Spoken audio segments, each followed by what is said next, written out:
So here are three things that you need to keep in mind before any practice of meditation. Number one, body position, right? Just two things to keep in mind here. One, your body has to be in a comfortable position. For some, it can be sitting on the floor. For some, it can be sitting on a chair. For some, it can be sitting on the sofa. Anything works. Why? We just want to ensure that your body doesn't get in the way of your meditation practice. As in, it shouldn't become a nuisance as you go deeper and deeper into meditation practice. Imagine your meditation is getting deep and suddenly you feel a cramp on your leg, or your position is uneven, or that your back starts to hurt. You don't want any of that. So it's okay, choose a comfortable position. If it's sitting on the floor, ensure that your legs and your IT bands, your back, they're all strong enough and flexible enough to ensure you can sit on the floor. Number two, when it comes to position, just ensure your posture is dignified. What do I mean by that? Basically put, don't sit like this or go, those recliner sofas and stuff, right? You just recline, and the thing is, if it's not dignified, if your brain doesn't understand we're doing something important here, it might go off to sleep, right? And it really helps if you can have a position that keeps you alert. So one, ensure you're comfortable. It's okay to sit on a chair, nothing wrong, right? We're just going to tame the mind. We don't want the body to get in the way. Two, ensure the position is dignified, at least in whatever the word dignified means to you.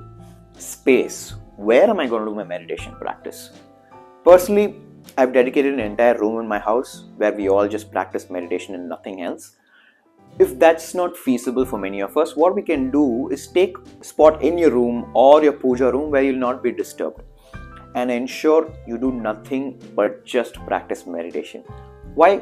It's because of neuro-linguistic association, right?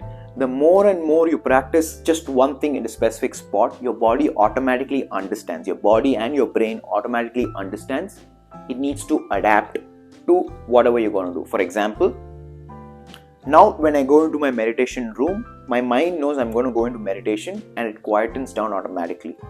It gets into that dignified position automatically, right? That's why cooking is done only in the kitchen. That's why we eat at the dining table. So your digestive system knows that it's getting ready to eat, right? That's why we have a potty. You don't mix these things up. So if you can dedicate just an exclusive space, probably a corner in your room where no one's going to disturb you and there's less noise, and only practice meditation there. A personal suggestion, don't even read in that space. Let your entire system know if you get in that space, it's only to quieten the mind. So that's about space. Now let's get to timings. One of the most frequent questions I get asked when it comes to practicing meditation is, what time of the day should I practice meditation in? Because personally, I practice in the morning and the evening.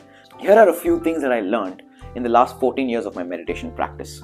I practice my meditation in the mornings and in the evenings. I would personally suggest, if you're going to do it once, it has to be in the morning. Why? You observe the ripple effects of your meditation through the day, right? You still your mind in the morning. You get that calm Zen zone. It shows up through the day. Some of the things that can happen when you do in the morning is that your negative emotions that you experience through the day, through your work or your stress, or when you're just driving around if you're from a city like Bangalore or Mumbai, is that they become less sticky.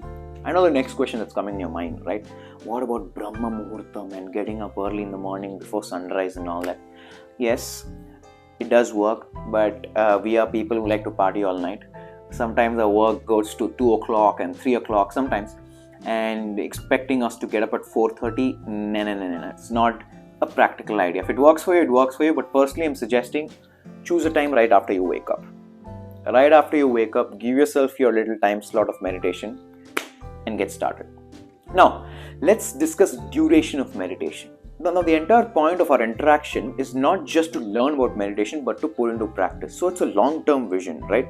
Because you'll only derive the benefits of meditation if you're consistent at it, just like every good thing in life.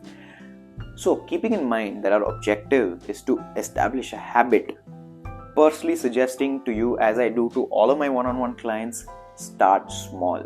I started out sitting just 60 seconds, but I did it every single day, right?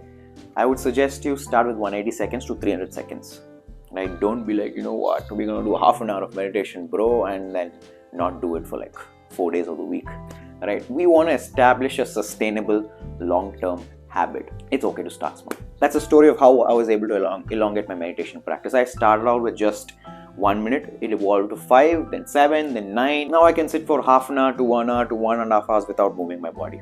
It's possible if you look at the long-term vision and a sustainable practice. So start small, nothing wrong with it. It's the wisest thing to do.